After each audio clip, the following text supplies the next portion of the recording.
in child protective services, and they won't give them back to their loving families because they're making money. This is a legal system that you're going into. And if you don't know the rules, you will be chewed up and spit out.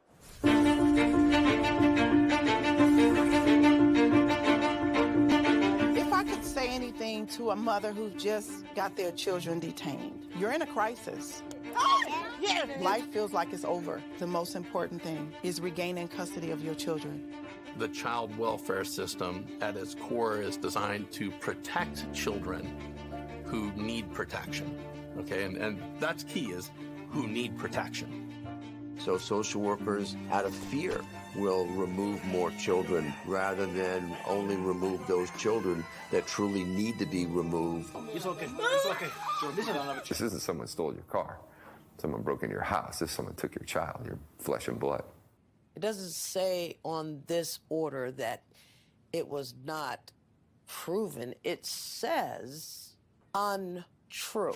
I immediately knew that, okay, well, this ain't over.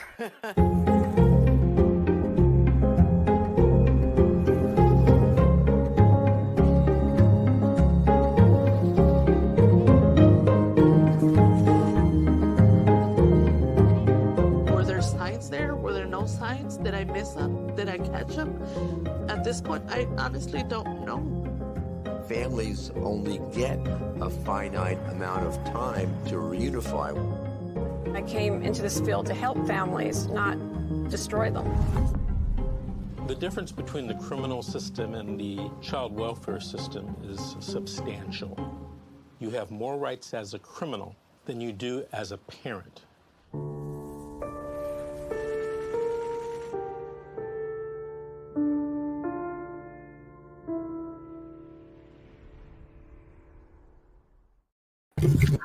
Good afternoon, everyone. My name is Georgette Truan. I am the host for 5 CPS Real Talk with Miss G, and I have my co-host today, Darren and Miss Cassandra. Hello, guys. Hey, Miss G. Hello, Mr. Darren and Miss Cassandra. Okay, so let me just start by I always do with Child Protective Services. I'm going to read it again for some of you guys that, want me to read this every show. I actually got several requests for people to say read it every show. So Child Protective Services, also known as CPS or DCFS, are protected empire built on just kidnapping children and destroying families. Bill Clinton 1997 Act offered cash bonuses to the state for every child they adopt out in foster care. And in order to receive the adoption incentive bonuses, CPS treated kids like merchandise that sells, and they must bring plenty of innocent children so the buyers can choose. Workers work hard to keep the federal money flowing. Each bonus is multiplied by a percentage that the state has managed to exceed baseline adoption numbers. Therefore, state and local community, which is CPS, work hard to reach their goal to increase the numbers of adoption. This program is set by the very top and is ran by the Health and Human Resources. This is why victims of CPS don't get the help from their legislator. So basically, our tax dollars keeping this gigantic system floating. 6 out of 10 kids die in foster care. CPS became this protected empire built on just taking children and the separation of family, which is, in other words, is really illegal kidnapping. Poor parents and middle-class parents are targeted to lose their kids because they don't have the money to hire an attorney. CPS workers commit fraud and withhold evidence in court, and there is no checks and balances. Basically, judges allow them to run the show at all times. The separation of families and the snatching of children is growing as the CPS business grows because the state and local government are accustomed to having these taxpayers' dollars to balance their overgrowing budget. The ones that benefit from all this are the state employees, social workers, children therapists, court-appointed attorneys, also known as court pretenders, guardian ad litem, CPS investigators, judges, foster parents, adoptive foster parents, children's psychiatrists, all of them looking for children in the state custody to provide job security. And let me just add one thing. Also, the group homes look for children in the state custody to provide job securities. Group homes they usually take like teenagers, and they take good kids, put them with other kids who do drugs, who are aggressive, who are abusers, and then they have a blind eye. It's like they see nothing. They see nothing. The kids run away, they let them run away. But when the kids run away, they don't want them to go back home. Kids want to go back home. They want to be with their mom. They want to be with their dad. They want to go home. So the problem was this, is that we are living in a world where CPS has power control over the people, over the children, over families. And the government is enabling them to have that control. They're actually giving them the okay to do what they're doing. And we, the people, we're paying them to steal children. We are actually paying them to keep their job. This is not right. And as I mentioned to you guys in my shows before, I mean, Cassandra is one of the perfect examples. Darren is a perfect example. Cassandra is a non-offending parent. She did nothing. She literally did nothing to lose her children, and she still lost her kids. Why? Because CPS took the words of the ex's girlfriend against her. That's it. That's it. So it's hearsay. There is no evidence. There's no proof that she's not a good fit to be with her daughters. But the sad thing is, her daughters want to be with her. Her daughters want to be with their mom. Mm-hmm. And they were both put in group homes. They were both put in group homes. They were separated and put in different group homes. Right. Where my one daughter, my oldest daughter, she's also was put with, like, she showed me them fighting, like girls fighting, and then they'd take a break when they were supposed to get checked on. Right. And then they continue to fight when the lady left after checking on them. Yep. Which is sad. Which is sad. They want to be home where there won't be any drama like this. And I mean, Darren, look at Darren. He's a good father. His wife is a great mom. He actually has a great marriage. And they still don't want him to be with his daughter. No, they don't. And to me, it just, this shit is real. And people don't understand. When people call me day to day, their main problem is that they think, I mean, they're the way they think, because they're good parents, they're not going to be touched. They're going to be okay. CPS gives them that like breadcrumbs to live on, like literally breadcrumbs, that if you do what we tell you to do, you're going to get your children back. That's not the case. And I tell you guys this in every show I do. I tell you guys the same thing. Do not trust the social workers. I'm not sure how many times I have to say it, but maybe the more I say it, the more people are going to listen and understand they are not to be trusted. No. I want you guys to know also, when you interact with a social worker for the first time, the best thing to do is hire a juvenile dependency attorney. Don't depend on your court-appointed attorney. Your court-appointed attorney will not help you. In fact, your court-appointed attorney will tell you to plead guilty to stuff you haven't done in order for you to get your kids back. Please, I'm begging you, do not plead guilty to something you haven't done. Oftentimes, families plead guilty just to get their kids back. Do not trust that. They'll tell you to say that you're a drug addict. That way you can seek services from them, because that's what the department wants to hear, so that they can help you and be the best. Do not. If you're not a drug addict, don't say that you're a drug addict. If you didn't commit a crime, don't say that you committed a crime. They're liars. They lie. That's all these people do is lie. They do lie. And they're, like I've told you guys so many times, they're demonic. They're demons in human bodies. And I kid you not, their action is so deceptive. So deceptive. They're narcissistic, sociopathic individuals that work for the Department of Child Services. I kid you not. This comes from the very top to the bottom. They're all narcissistic, sociopathic individuals.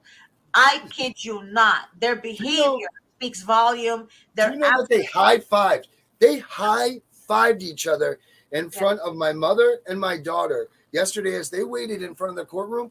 When they came out for our recess, they were high-fiving each other, smiling, laughing, all of this stuff coming out of the courtroom. They were literally high-fiving each other, saying, yes, woo, we got them, woo, ah, in front of everybody. That's disgusting. That happens a lot in the Monterey Park courthouse, by the way. I'm telling you guys, I mean, they Who literally can even take an issue? Who can take an issue that's so serious as to be bringing apart, tearing apart a family, especially in the matter of, listen, there was another case next door that this guy, the baby had been shot up by dirty needles. This was happening yesterday at the courthouse. The baby had been shot up by dirty needles by the parent, and the stepfather threw the baby down the stairs. Now, you know what? That's a case that the department needs to be involved in, right? But next door, we have a case of what? Allegations? What? No harm? A person that's their baby had never even left their side?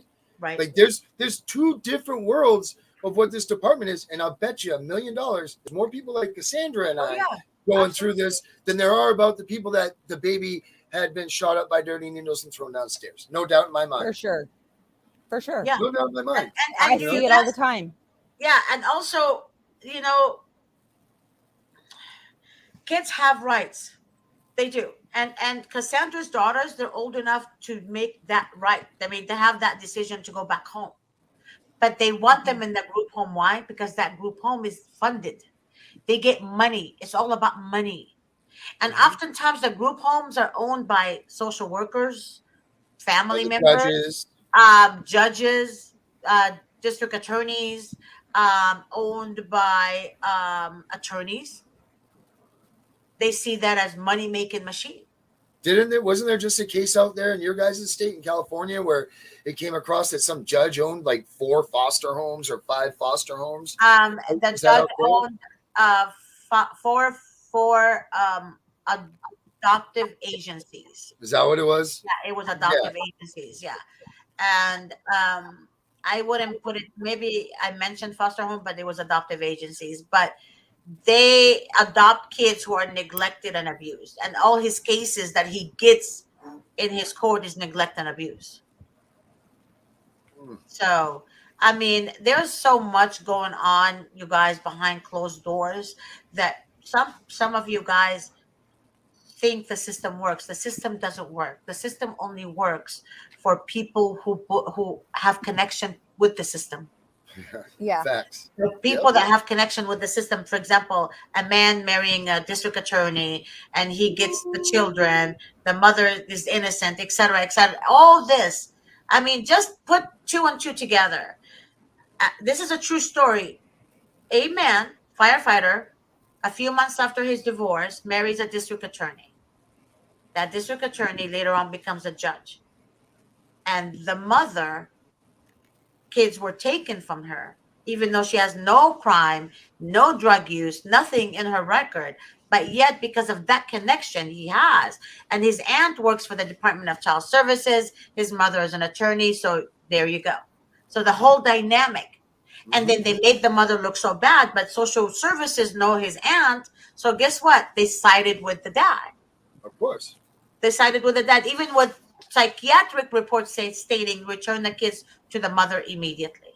There's nothing wrong with the mom. Return the kids to the mom, and the father should be investigated. And you know what social workers did? They turned the blind eye, and they said, no, the mother is crazy. The mother is bad. The mother is coaching her kids. The mother is telling her kids not to love their dad, blah, blah, blah, blah. It's all shit they made up in their head. All of it. So that right there. And then the kids are brainwashed from age 3 and 4.5 to say the mom is the reason, the mom is the reason, the mom is the reason, the mom is the reason.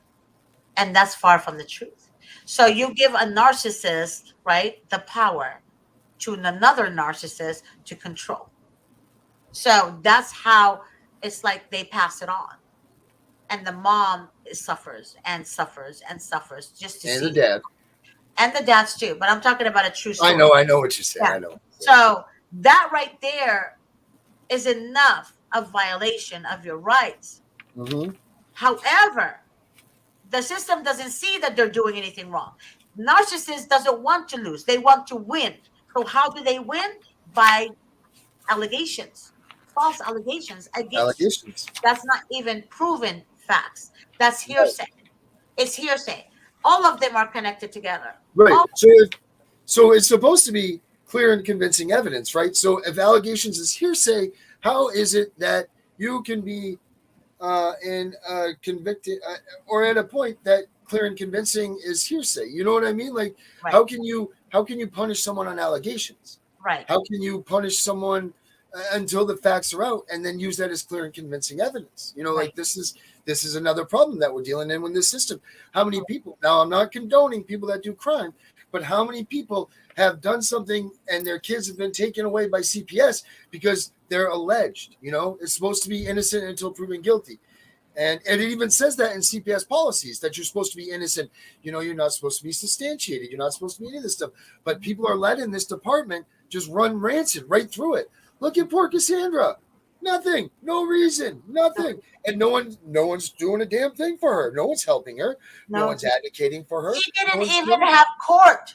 Right. They didn't even give plans in court. They didn't send me anything. Like the one time they did send me something for court, like it was way late. I had no way to get there because it's way out of town. Like my courthouse is like 2 hours away from where I actually live, where I have to go see my court cases. Wow. With no car, no transportation. Like they sent it way late. But they did that. They did that on purpose. They do this on purpose. They alienated me completely. I get a hold of them. They wouldn't call me back.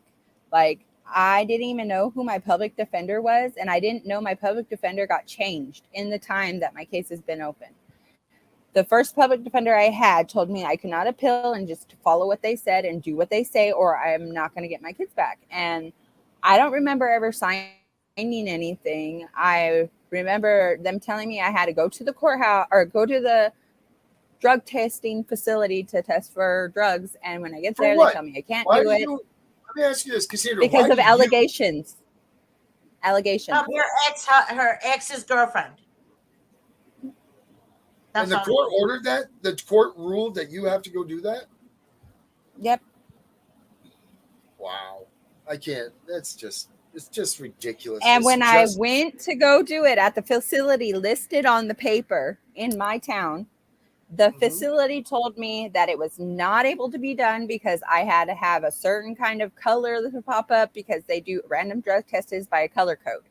And I had a court order and they said that didn't count. I needed to be in their color system and I didn't have a color, so I couldn't drug test. So I told them to write that in on a paper, like write this on the paper so that way I could take it. And when I took it, they told me that was a automatic positive. So see, this is, we don't ever talk about this stuff. And I think we should today, because what we don't talk about is the whole drug screening, the urine policies, the hair follicles, the things. Number one, I know here in Maine, it states that a drug test, either missing a drug test or refusing or anything like that, that doesn't negate, or that not negate, wrong word. That doesn't mean that that is allowed to be ruled as a reason for TPR, visitation, or any of that. It states clearly in their policy, because there's a lot of reasons. There's a lot of reasons why people won't go and do a drug screen, whether it's for their own integrity, whether you feel like you're being violated, whether it's not the right, they don't have the legal documents for the search and seizure, because that is seizing and searching your own property, your private property that the Constitution allows you to protect, So many people like Cassandra, what reason does she have? What, because someone said so?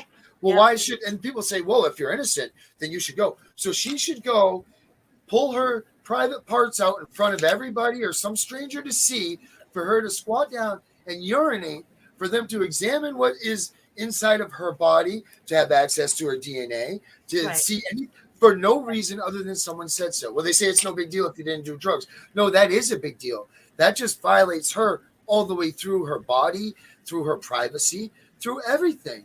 Then not to mention, what happens? You have the corrupt CPS person come out and say, oh, your drug test comes back positive. Mm-hmm. Or you ate a poppy seed that morning and the drug test says that you test positive for cocaine or whatever. I know that Monster drinks or Mountain Dew are now showing up as methamphetamine when people get drug tests. So you have all but guess what? I actually, when I was pregnant with my son and I had to go to the hospital because I do have a seizure disorder. So I take medication. I went to the Yeah. hospital because I was having more seizures than I was supposed to be having when I was pregnant with my son.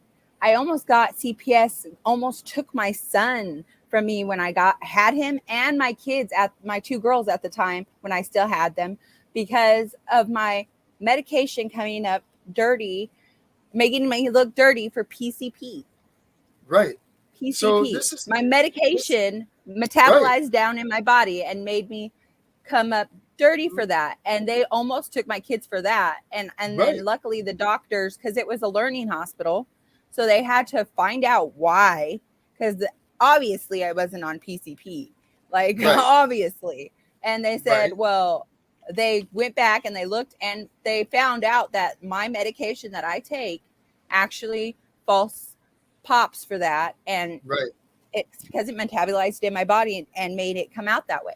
Stuff Right. does And that so all the time. right. This So is all the I time. personally know that. Like, Right. So then what? So they do this, or in my instance, the caseworker said that they ordered the wrong screen, but they didn't follow the 72-hour protocol. So okay, I came back once from a random screen that I was clean, but they said that the major result was buprenorphine. Okay, fine. Well, why didn't that caseworker go back and follow the protocol and say, okay, test that next tube? They didn't do that. Instead, the next day they came back and they told my wife, they told the guardian ad litem, they told the caseworker, the district attorney, they told all of them, hey, he's using drugs. Really? He's using drugs when you have a clean urine screen right there. And if you argued it because it was buprenorphine clean, and even though it said the random thing was screened, she didn't follow the protocol. So now she's allowed to go out and say this and taint the views of everybody else. It's wrong. I got a handful of friends that have falsely come up with false positives, and they've ended up losing their kids.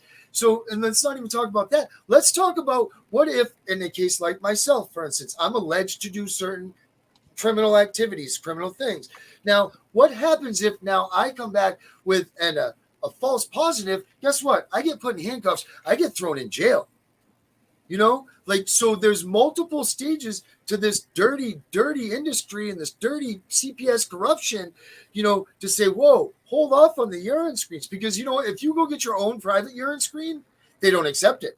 If you go to the hospital and you get one from your doctor that runs concurrent with the ones that they do, and it comes back clean, CPS doesn't accept that. They'll take their own.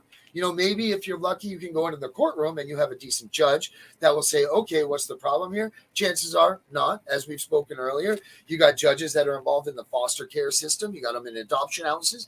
You got all of this stuff. So there's a lot of scary things that go on with this urine screening policy, and everybody just automatically assumes if you don't go and pee for them, that you're guilty.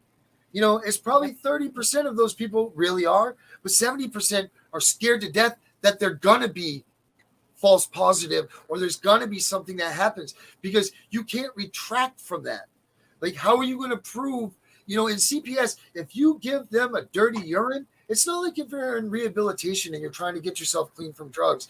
If you pee dirty and you're in a rehab, I've worked with a lot of people that have been on drugs and things like, they're very disappointed in themselves when they relapse. It's a very disappointing thing to watch people relapse because of themselves, because of their self-integrity and the way that they feel. And mostly if someone does relapse, they're going to tell you that they did, right? So when they do that dirty urine, it's like they put their head down, they're shaking, and you got to lift them back up and say, hey, man, things happen. You're an addict. This is a lifelong fight. In CPS, if you have a dirty urine, it ruins your life. That's it. Your kids are gone. They're not there to help you and lift you back up and try to support you. They remove more of your support from you. So it's very scary. It's very, very scary to go in there, pull your pants down, have someone that's a stranger look at your private parts, because most of these, they say, they have to be supervised to make sure that you're not manipulating the samples or whatever, and then you have to go in there, you expose yourself, and you've done nothing wrong, and then it comes back and they don't follow the protocol. And then the caseworker, anyway, you have a clean urine, the caseworker comes back and says, no, they're still using. So what is the purpose of that urine screen anyway? Because they're still going to lie and they're still going to say that you're using. So for everybody that's doing these things, proceed with caution. That's all I can say, because if you get a dirty urine for CPS whether it's false positive or they're going to lie What about do it. you mean they see your private part? What do you mean Well, by that? because, well, for instance, when I go for urine screens, I have to pull my junk out right in front of someone. They view me urinate into a bottle, hold everything visioned. There you go, to make sure that I'm not, using a urinator or whatever they have. They watch my parts into Oh a my bottle. God. Are you With serious? women, with women, what they'll make you do, and I know this for a fact because my wife's had to do it. They make you pull your shirt all the way up. They pull your pants down. You have to pull your hands up like this and turn around, just like this. You turn around with your legs wide open to make sure, and then you have to squat, and then she has to urinate in a bottle. And that's the way that it goes when people have to go and do these things for CPS. It's very degrading. It's very violating. And especially for someone that hasn't done anything, Right. for my wife, it was the situation of association with me. So just because of my situation, which is allegations, and I've always proven that I'm innocent, just because it hasn't come to that point yet, but I'm innocent. But just because, she's had to go and step forth to do that. It's very violating. It's terrible how they do that. Just like the hair follicle thing. They're going to take you in and do a hair follicle. Well, at that point, now they get your DNA. So if they're as dirty as that, now they have access to everything about you. I mean, you could be implicated on something now because your DNA is, so for instance, the district attorney in our case, she's a district attorney. Now I'm on an alleged, an alleged crime. So the district attorney was questioning me about my case. So naturally, I plead the Fifth Amendment because the implications of me answering in the CPS case could go towards the criminal case, right? So what had happened now if I answered those questions honestly in the way I wanted to, because obviously I wanted to say, no, that didn't happen. No, that, you know what I mean? Like it wasn't what was real. But this district attorney now is using this to go back to her office where she could be with the other district attorney. And now they have my entire case, completely flipped around. Thank goodness I was smart enough to know to, do the plead the fifth. But what was that all about? That had nothing to do with the child protection case. That had nothing to do with anything. But these district attorneys, they're all working together. So you just need to be cautious. These people, they're demons, as Georgette says. Like what you don't think or what they're doing, these people, there's multiple reasons. They've got, it's just insanity. And watching what I just saw for the past 2 days, like Georgia, I don't know how your head doesn't come undone. I don't. Because just seeing what I saw in 16 hours, these people, how they act, how they group together, how, like I said, they almost look like they're like, like Walmart and those places when you work, they do their cheers in the morning to get the morale up and all that. They do their, that's exactly what they were like, when they were coming out there and in front of everybody. You have my daughter, my mother, all these people sitting there crying, and this is their life. And they're all, woo, yeah, we did it. High fiving and this. Really? High fiving for what? They actually do that. They actually do that in the Monterey Park courthouse. They actually do celebrate when they come out of the court. They hug, like if the father won, the abuser won custody, then they start hugging the father and it's celebrate. disgusting. And the mother's in tears. Siblings are in tears. Older siblings, etc. Family.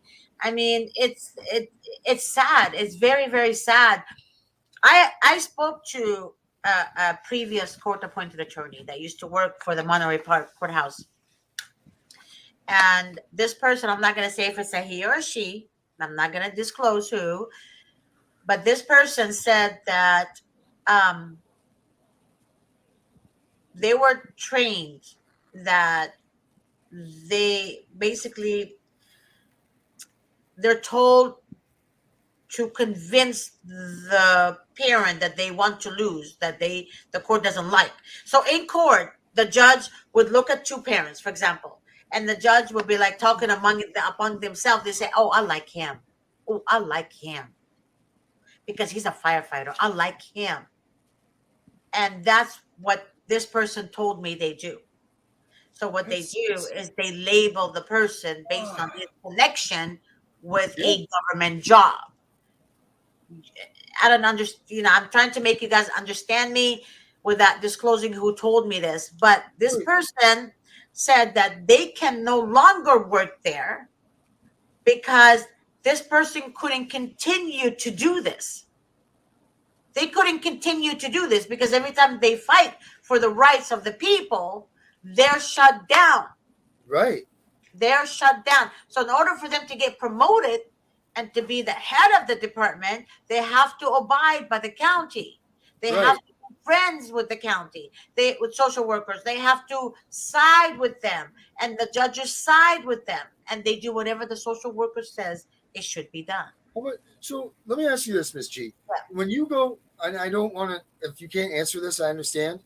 How many cases that you walk out of are you so disappointed and so upset that you guys worked so hard in the favor of the person that really should have been the winner in this matter, but you walk out of that courthouse and you go, how the hell did this go wrong? How many? I mean, just a percentage wise. More than excited that you won in the favor of the good, but you're like, how did this go wrong? Not too many. Not too many. Let me tell you why. Because you're Mr. Davis. No. That's not why. Well, it helps when you know the law. But the thing about it is that the only worst enemy to a case is the actual parent. Let me tell you why. Let me finish. The reason for that is because oftentimes people talk to us. Me, for example, I ask them simple questions. What county the case is in, when the case started, what was the allegation, how many kids are involved, are the kids in your home or are they in a foster home, blah, blah, blah. When I ask them what are the allegations, they lie. Some of them lie, and they don't tell me the truth. When they retain us, the attorney goes to court, and then the attorney finds out the truth. And that's terrible at the court. So the attorney prepares themselves, but then when they hear something else, then they're like, well, why didn't you tell me this? Right, and that's too late. You've been made a fool. Why didn't you say you filed for this? Why didn't you say this? Oh, it's not important. Okay, but you said there was nothing. Right. So basically, as humans, we can be our own worst enemy. Right. Our own worst enemy. And that's why some people, when they talk to a law firm, they shouldn't be embarrassed. They shouldn't be ashamed. They should just say the truth. Yeah. Doctors and lawyers, those are the two people. Right. They need to be honest with their attorney, because attorneys know what to do. But if your attorney is blindsided by what you're telling them, it's awful. Then the strategy is going to have to be different, and it's not right. Right. It's not right. Okay. And then they're made to look like fools in the courtroom when the district attorney says, "Oh, well, your client 6 years ago had this protection order that, so on and so forth," and your attorney is sitting there, Mr. Davis, like, whoa, what? Because he thinks that he's representing someone that's never even been talked to about a domestic violence or something. Is that what you mean? Like they fail to admit to something in there, something that's of importance that could alter an opinion or whatever. And that's the thing too. When people start the case on their own, meaning they think they're good parents, nothing is going to happen, and then they later on, right before I get so many calls like that, they're about to lose their parental rights. Okay, you're losing your parental rights in 1 week. Yes, but why did you wait that long? Why did you wait 2 years? Well, the social worker said I will get my children back if I do all these classes. The attorney said if I listen to the social workers, I'm going to get my kids back, et cetera, et cetera. So what was the reason they took your kids' domestic violence? Well, did you call the police to protect your children? Yes, ma'am, I did. She did everything right. She called the police to protect her children. The only problem is this. When the police has to come more than once, and you have more kids with that abuser, then that's a problem. Is that neglect? Does that show like neglect or something? Is that like a sign or like a... Right. That shows you remain with the abuser and still have kids with the abuser, and you still have domestic violence, and it's not safe for the children. Putting your kids in danger with the abuse because you're continuing to get abused in front of them and show them that you're okay with the abuse. Correct. And then another thing, what people tend to do is that if the social worker says do not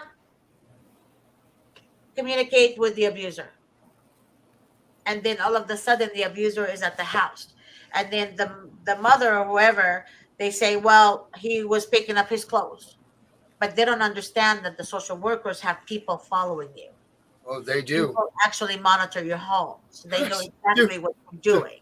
So you can't really, you can't say, he was there picking up his clothes for, Yeah. 8 hours. They do, and people need to heed this. Don't think you're being sneaky to this department, because they have teams that will follow you.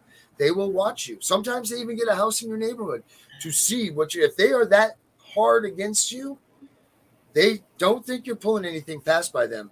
They have full access to all of any sort of information networks that they need. And they do. They call it gang. What do they call it when they follow you around? They call it Gang stalking. Gang stalking. Gang Right. stalking. So there's a house right behind our house that, remember, I've told you about the house that has all the cameras and all of this stuff. Last night, get this, our case is over last night. Never once in 2 years have we seen the lights on in this house past 8:30 at night. Last night, 10 o'clock, they were moving out of that house. Tell me I've been wrong. Remember I've been telling you about this house, Miss G? Yes. Tell me I'm wrong. They were moving out last night. There's a for sale sign on that house today, and there's not a soul in there. 2 years, year and a half, 2 years, that house, I've been telling you, they have cameras. There are people taking pictures. If you step up on the property line, they're outside, they're on the phone. They have lights that look like you're over. Now, I'm not sure if they were there just for me or whatever, but it seems damn coincidental that the night that my trial is over with, the lights are on, they're moved out. Today there's a for sale sign, and there's not a damn person in that house. It's weird. I know. I can't speculate that. I mean, that's tinfoil hat stuff. But, right. But believe me, I've been telling you, and you know what I mean? Like, they Right. are around. They had stuff in that courtroom that I had. They have pictures of us being together. They have all kinds of stuff that you had no idea. Places you didn't even think that anybody would even know that you were at. And they have pictures. Like, just beware, people. These people, Yeah. I cannot believe Following you. that 16 And also, hours. be aware, but also be aware of this. Be aware of this. When your attorney tells you do not communicate with the social workers, when you hire an attorney, and your attorney says, you know what, Miss So-and-so or Mr. So-and-so, please do not speak to the social workers. If they call you, give them my number. That's what a juvenile attorney would tell you. Now, if you're going to take matters in your own hand and you're going to just answer the social worker and talk to the social workers and respond to them, then then what's the point of you getting an attorney? Because your attorney's giving you advice, good advice. Do not speak to them. Give them my number, give them my name. And actually, Mr. Davis, when he has consultations with people, usually I will be on the phone with him. Sometimes they will say, Georgette, I want you to be on the phone with me and Mr. Davis. And I would listen to his advice to them. And he would tell them, give them my name and my phone number. Do that. And oftentimes what they do, Georgette, I forgot, or Georgette, I was scared. The social worker told me that I have to answer the questions, blah, blah, blah, blah. She didn't want to hear me. She didn't want to hear the fact that I had told her to call Mr. Davis, et cetera, et cetera. And then she starts talking to them.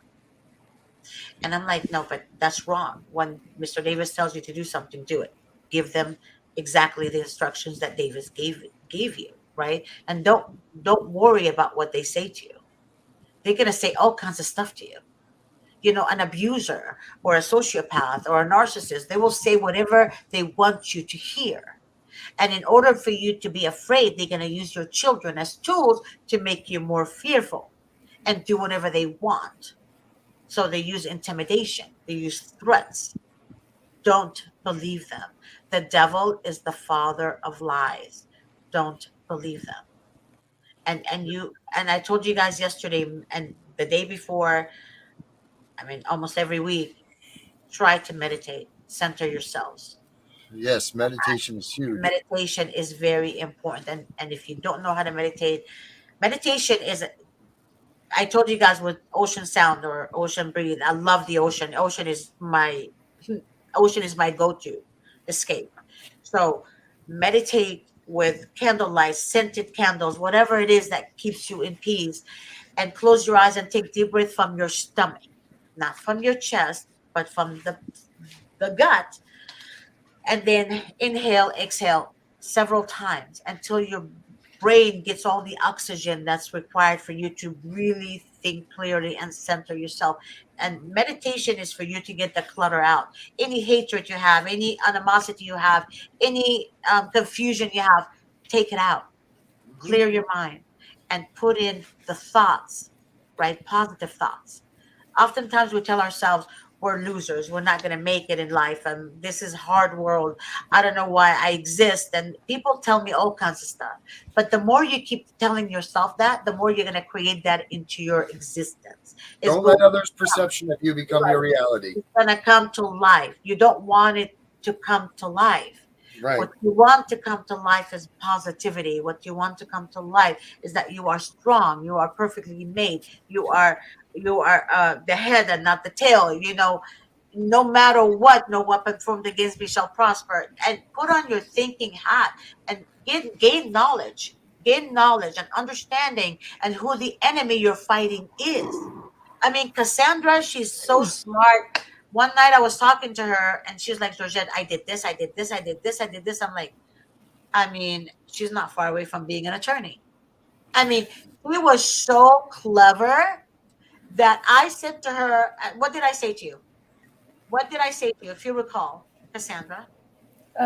Which time? Because you've told me this several times that the time when the research that you did and the exams that you took to gain knowledge. And I said, you are so damn smart. I can't believe that you don't have your children with you. The amount of knowledge, her knowledge is, just go ahead and finish. Yeah, she told me, I don't see how a smart woman like you doesn't have her kids. Because exactly.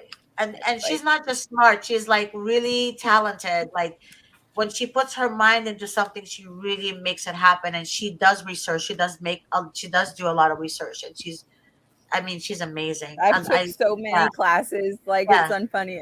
I took classes that are supposed to be for attorneys and judges, and the attorney and judge classes that I took are representing a child or representing a parent in child welfare cases. Right. Darren is right when he says that when you go into a child welfare case, they're not supposed to actually do half the shit they do, like for public defenders or judges to judge like that fast because of the state statutes and stuff like that. And he's right. You're not supposed to take a kid just off of one drug test, dirty drug test. Like that's in California too. It's in the law. It's in the law. Like if a mother has a dirty drug test during the time of birth, you can't do that just on that alone. You have to look at what other stuff is going on in the mother's life before you take her child. And it says that in the law, but nobody actually follows that. They actually just take the child as soon as a mom and the baby pop dirty. Like they don't give a mom a chance to explain or to try to help her in any sort of way. But they're supposed to. That's what's supposed to happen. That's what safety plans are for, but they don't use safety plans correctly. They use them against you. They use them to make you fall into a case plan. The case plan is different than a safety plan. So a case plan, they try to get you into a case plan with your safety plan instead of using a safety plan to keep you guys together. And it's fucked up. Yeah. But do you see how Cassandra learned all that? She gained knowledge. She knows now what to answer back, and she knows what's right and what's wrong. And that's very important. And I think I spoke to Cassandra about meditation. I'm not sure if she started or not, but I can tell she completely. Oh, I meditated way before we met, Miss G. Yeah. So she knows what's up. She knows how to be able to center herself. She knows what she needs to do to get that clutter out of her head so she can think clearly. And that's very important dealing with that when cases like this. And Darren has done so much research. I mean, I've seen books and I've seen folders. He put everything together. And I'm looking for this. You see this? This is not a real flower, okay? This is not a real flower. This is aromatherapy. Like my diffuser, like for when I meditate, I have my diffuser with my essential oils, I love that. aromatherapy. Yeah, I love that. Or salt rock. I have a salt rock right next to me. Yeah. And then other times too, I hear social workers say, "Oh yeah, that person moves too much. Oh, he must be on meth." I'm like, really? Yeah. Is that really what? I mean, they assess a person like that. Oftentimes, people Yes, move they too do. much because they have back problems. Oftentimes, people they have to stand up because if they sit down all the time, their lower back hurts, and then they start moving. Moving certain muscles in their back or whatever. But they literally judge a person by their body movement. Like, that doesn't say to me that this person is on drugs. What tells me this person is on drugs is when they're on the street yelling and screaming and Right. talking to no one, and something's like chemical a chemical imbalance in their mind, in their head, that there's something wrong with them. You know what I My mean? But they're right. still judging even people like Yeah. that. They don't know their lives. They don't My know how they grew up. They don't yeah. know how they were born. They don't know who injected them with poison to do Right. to them. And oftentimes, drug users and drugs, what do you call that? People that It's sell not even their drugs, fault. right? They actually inject innocent people. They inject innocent people to Listen, get them dependent on these drugs so they right. can If keep you take trying it over and over again. right, Yeah, if you take anybody, so when I was 16 years old, I broke my back.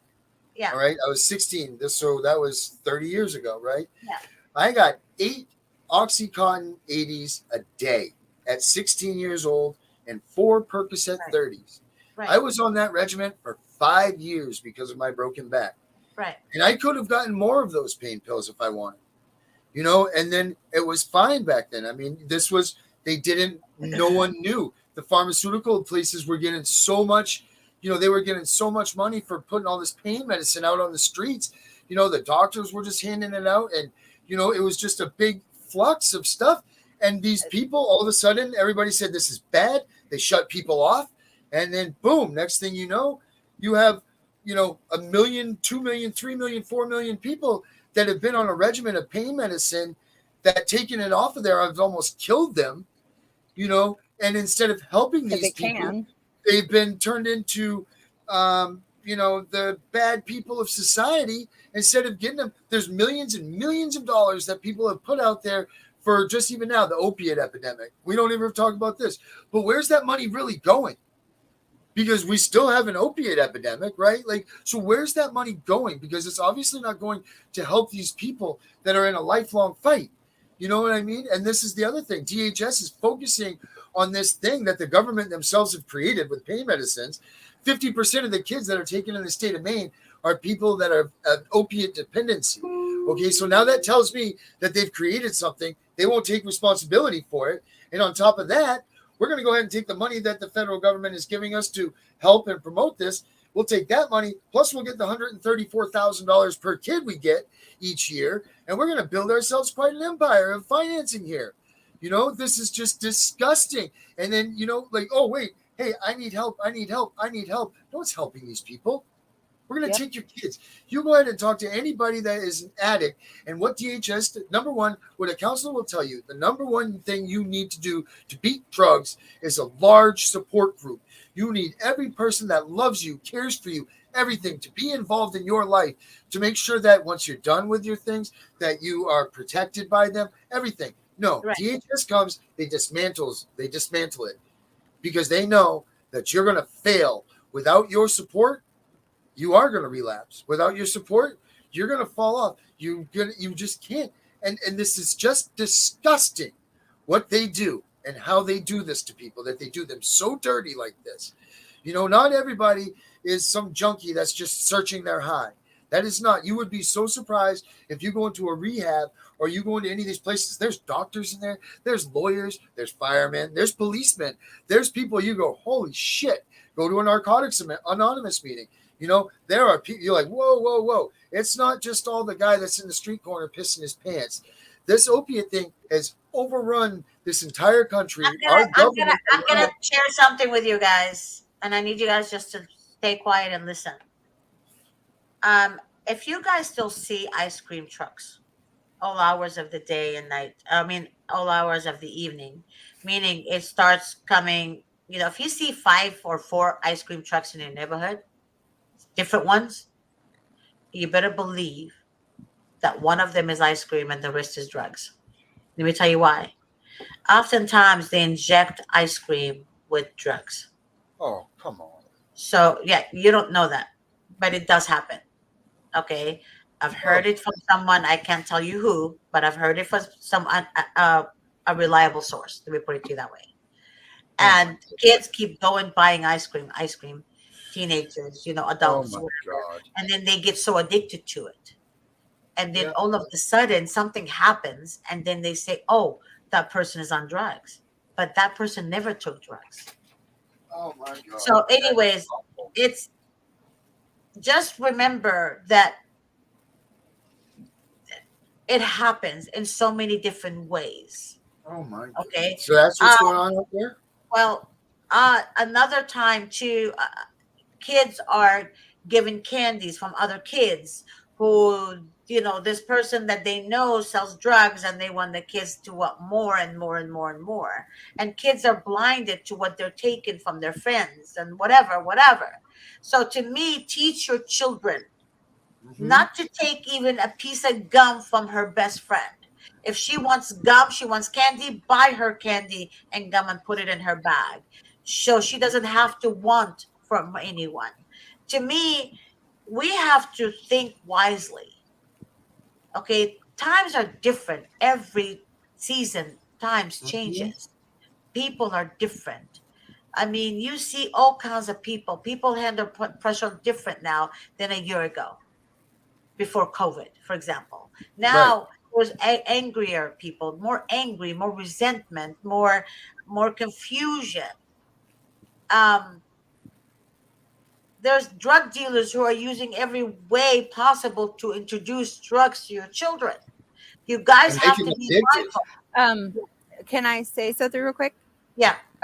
Julie, she actually had her question up, like, and you answered this question you asked this question not too long ago, Darren. Like, I think it was like the other show that we did yesterday, or were you on the show yesterday or day? Then no, I was at court yesterday. Yeah, so last week you asked this same exact question, like, why are you the goal reunification if they're going to put you through a hearing? So, like, yeah, see that, and she's asking the same thing, like, why? Like, why do they put reunification if it's not going to happen? Because they're trying to save themselves from a civil lawsuit. Well, I believe, to be honest with you, I think this is the answer. I honestly think so. But listen to my. But isn't the 12-month? Isn't the 12-month TPR the federal money? Yes, that too. But what I'm saying is they want to say that they've done everything by the book. Everything by the book. But then when it comes to reunification, they say, oh, you're going to be reunified. Then all of a sudden, I hear this a lot, and I see it a lot. All of a sudden, they say, oh, we got an anonymous call that you did this. And all of a sudden, your reunification is gone. And you're like, but wait a minute, I didn't do this. I don't know what you're talking about. But we received an anonymous call. And then what do they go to the court and say? Your Honor, she hasn't changed. He hasn't changed. That was, and you're like so close. You're in your mind, you're like, I am so close to reunification. I'm going to be, and I get this a lot. And I tell parents this, call me when they reunify you with your child. Oftentimes they say, oh, my reunification is in October. Okay, well, we're in freaking June. If they wanted to reunify you with your children, they would have given you the damn children already. Right. Okay. So what happens? So what happens now? Yes. So what happens Julie, now? You go through a TPR. So what happens in this? Yes. So for instance, my situation. So now I wait. Now I got to wait for what the judges, what the outcome of the TPR hearing is. What? Because I don't know, Ms. G. Like, what is next? If the judge rules that they're not going to TPR, does our baby come home immediately? Do they continue a process? Is that up to the judge? What the judge decides a plan is, or what goes on after a TPR? It all depends on the judge. And you're in the state of Maine. I mean, Maine is so corrupt, man. Maine is like LA County. It's Maine is worse. terrible. Yeah. No, Yeah. actually, no. Maine and LA County are very similar. One of the same. No joke. I know. Monterey courthouse, I call had- it the whorehouse. Yeah. Right. I told you what happened in my situation yesterday. I don't want to Yeah. talk about it, but you No, know the right. You know, No. I'll private message to Cassandra what happened, but that's just crazy, right? You Yeah, know, it is. that's just insanity. Actually, But- you need to talk to Michael. Michael has been waiting. He needs to hear from you about that because I think his is coming up. Something like that, I'm sure. But I was talk on to Michael. 3.5 hours. They had me on the stand. 3.5 hours, just bombing me, and I went right back at them. I told them how corrupt they were. I told them how disgusting liars they were. I didn't hold back. You know me, Everywhere. and I didn't care. My wife's attorney sitting there shaking her head. I didn't care. You know what? If that judge is real and she wants to know what the truth is, I told the truth. Someone needs to hear it. I'm not going to sit there and, oh, yes. Oh, no. You're full of shit. You're a liar. You're a liar. You're a liar. And you're a liar. So, you know what? But I don't care sometimes, about. I'm not saying that it was right or wrong. And it's like this everywhere, not just in LA County, not just in Maine. Like Illinois is really bad. Illinois is extremely bad. I need you to stop talking for a second, Cassandra, for a second. I'm sorry, baby. Okay. But do not behave the same way Darren did on the stand. No, definitely not. Definitely. I've just been so right. You guys have to understand, sometimes when you're dealing, when you deal with a sociopathic, narcissistic individuals, you cannot show them any type of emotion. You have to completely stay calm. I understand it's your child and that's your world, that's your life, that's your soul. Our children is our souls. So it's kind of your anger, your resentment has to stay away. You have to be in that court sound-minded, alert, and answer yes or no only. Now, if you have let me finish. If you have a court-appointed attorney that you hired, a strategy is implemented that day. Why is that important? Because they know when to say nope, you can't. They know when to stop the chaos. And they know how to implement that strategy for the devil's pit that he dug for you, for them to fall in it themselves. There's a strategy that has to be implemented. That's why court-appointed attorneys cost money. I mean, that's why a juvenile. Well, they cost money to the taxpayer. Well, the court-appointed attorneys benefit the state and county. They don't benefit their client, but they do get paid. They paid more than our attorneys, in fact.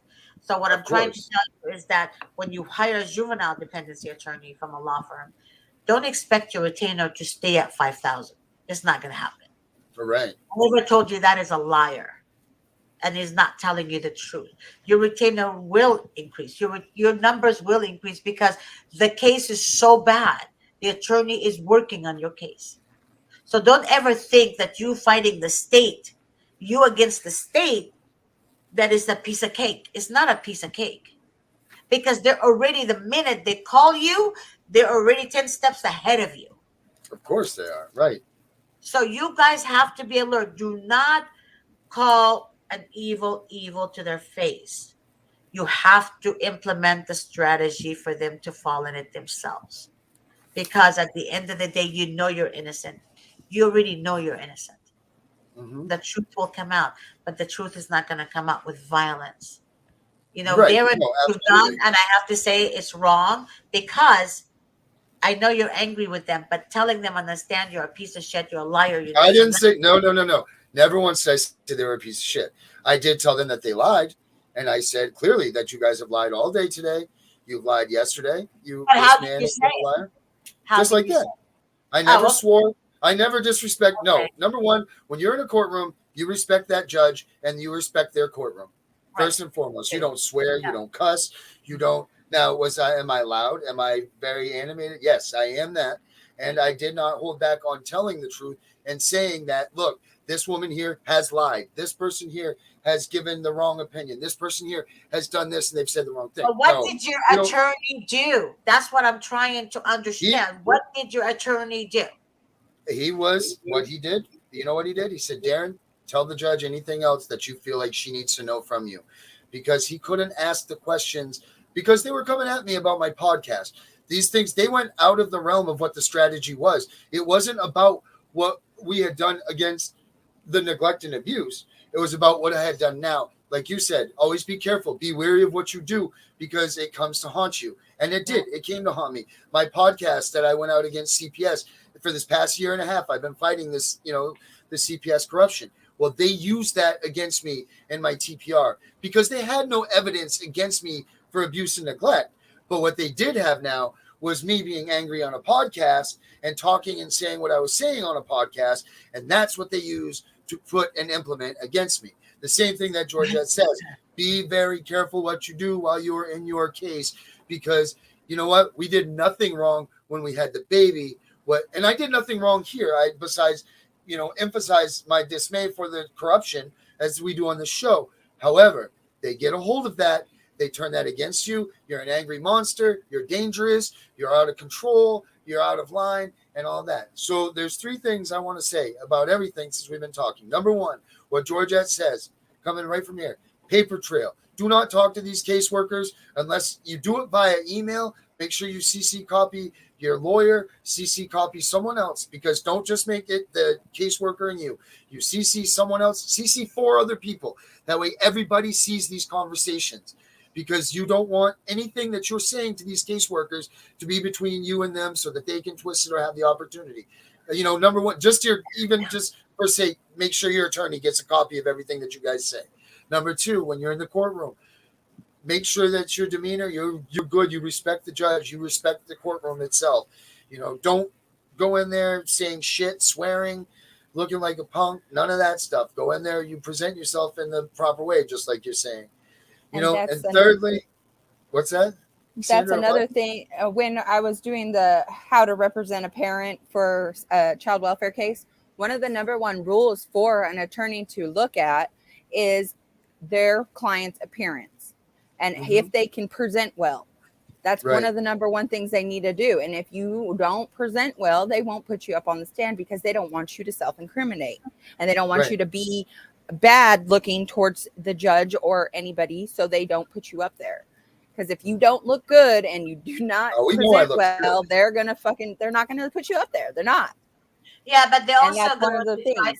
Right. They're gonna like Kinzel said, they're going they hate when they don't get reaction out of you. That's exactly what a narcissist is. An a sociopath. They hate the reaction. Right. They got what they wanted out of me. They were trying to make me as an abuser, so they were trying to make me angry. They wanted to get me angry so that I showed the judge that I could flip. So I was good. I kept my demeanor down.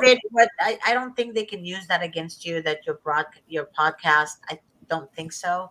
But that's something I'm going to have to ask Mr. Davis. But I do believe that one of the shows I was with him, he did mention something like they can't really. I wouldn't think so, right? Like that's just the only thing you can't do is that's like saying you can't have a video blog. Basically, you're blogging to get your emotions out, and that's like fucked up if you can't like do that. Like but the thing you're venting, right? But the thing about it is when you do a podcast, you're not supposed to say too much about your case. Meaning you're not supposed to mention the judge. Right. And all my podcasts, just like is more my emotional state of feeling like empty and lost and defeated because the state has come and they've taken your child, and how those how that emotion you're opening up, you're talking about it, which I don't see how that can be a bad thing, honestly, because there's so many social media all kinds of stuff out there, and I've seen actually juvenile dependency cases on social media. The judges allowed it to be recorded. So Sandra saw one, and she said, "Miss G, do you believe from this?" The courthouse. From the courthouse. The courthouse literally posts the juvenile dependency. So to me, if they can do that, Why are you objecting to somebody who is opening up about their feelings, about the system, about what the corruption that's going on, is to keep us silent. Right. But they can do it. It's like what's good for them is not good for you. They can they can humiliate you. They can lie against you. They can do this, but then you can't expose the truth because they don't want to be exposed. A sociopath never wants to get caught. A narcissist Right. never wants to get caught. They want to be the heroes, the good parent, the best person out there, and the other ones are all shitholes. Yeah, that's And exactly they it. don't take accountability to anything they do. That's exactly what the system is. So, guys, be mindful in who you're dealing with. Darren actually today calling them a liar. Well, that's the Yeah, truth. that's the I mean, truth. I mean, it sucks. It's not the right thing to do. yeah, I don't it's not condone the it. I right don't thing recommend to that do, but anybody it's does the it. truth. But it's just, Yeah. it's just after when you've been put through this ringer for so long and so Yeah. much, and you know that me and that district attorney have history, so there was definitely another emotional level there. The judge recognized it, and she did state it. She says, "Listen, I know you two have some history, so both of you need to back off a little bit." She did, so that was good. But yeah, you know, you need to, when you are in these situations, be cool. Don't let, like Georgette says, don't let the narcissism, don't, because that's what they want. They want you to freak out. They want to see that reaction from you because they're like, look at that. Look at, see, he told you he's crazy. See, he told you that they were out of control, Right. you know, whatever. And that's what they want you to do, you know, You but know, if it's a good, no, go ahead, Darren. Finish it. no, go, you go. No, there was a case. Actually, I just remembered right now, and you guys need to hear this. It's very important. There was a case, and reminded me. There was a case that the mother was taken. They started Uh, calling. Yeah. sorry, she had a C-section. The doctor gave her something because of the incision or whatever, like some kind of narcotic drug for the pain or something. So she told her husband, she said, "I'm not taking that because I want to breastfeed the baby." That was her first baby. She was so excited. Her and her husband, they were married for like 2 years and they're ready to start a family. And then she told the doctor, "No, I don't want to take that. I rather feel the pain because I want to breastfeed my baby without the medication to be absorbed in the breast milk," right? So that doctor reported her to CPS. Unbelievable. If you guys just think about it for a minute, if I was breastfeeding, I wouldn't want my breast milk to be, Contaminated. contaminated for the baby. That's love, man. I would rather feel the pain. Take the pain, right? Right. Yeah. So, but they reported the mother for not taking the drug to protect her baby, and she sacrificed feeling the pain. Mm-hmm. But yet, you take babies from moms who are tested positive. I mean, Right. makes no sense. If Zero anyone out zilch. there, if anybody out there tell me that the system works, I'm gonna look at them and tell them to get the freak out of my face, because I cannot hear anyone saying the system works. The system doesn't work unless you're a billionaire, you're a millionaire, unless you, mommy and daddy knows the judge, unless you know the attorneys, unless you know court reporters, unless you know, give me a break. I mean, you have to be connected somehow. Unless your wife is a judge, unless your wife is a district attorney, unless your aunt works for the Department of Child Services, all of that is the system works for them. Mm-hmm. But the system But we doesn't just know. work for somebody who innocent, literally. Yeah. Right. I actually know somebody who is like personally that I feel like so bad for the child, but CPS has been called and told several times that this child is in danger. But her mom works for a county job, like through LBM or LMB or Land Management Bureau, right? Or Bureau Management or whatever. So, like, yeah, she gets it wiped away like it's nothing. Nobody's business, just fine. So she's fine? Yeah, the baby is not, I don't feel like, but if anybody called on her, it'd still just be wiped away. Yep. It's all about connections. It's all about who you know. It's not who you are. It's and I think that the court system should really understand the behavior of a narcissistic and a sociopath in the family law court and juvenile dependency courts. That's very important because oftentimes the sociopath and the narcissist are actually who are the actually guilty party, who are the abusers, are being heard, and the victim is not being heard. And I think that the best example with the Johnny Depp trial with Amber Heard, that was a perfect example of a narcissist. She still doesn't want to take accountability for her actions. There's a lot of men who are narcissistic, sociopathic, and they still don't want to take accountability to their actions. And abuse exists, whether it's a man or a woman, abuse exists. The best judge that can be the best judge for anybody is to learn how to read a narcissist and a sociopath in family law court and in juvenile dependency courts. And even if a social worker is a sociopathic, narcissistic individual, that judge should be aware of that social worker's behavior, or her target, or her lies on papers, or, I mean, there have to be accountability out there. And honestly, I believe judges are lazier nowadays.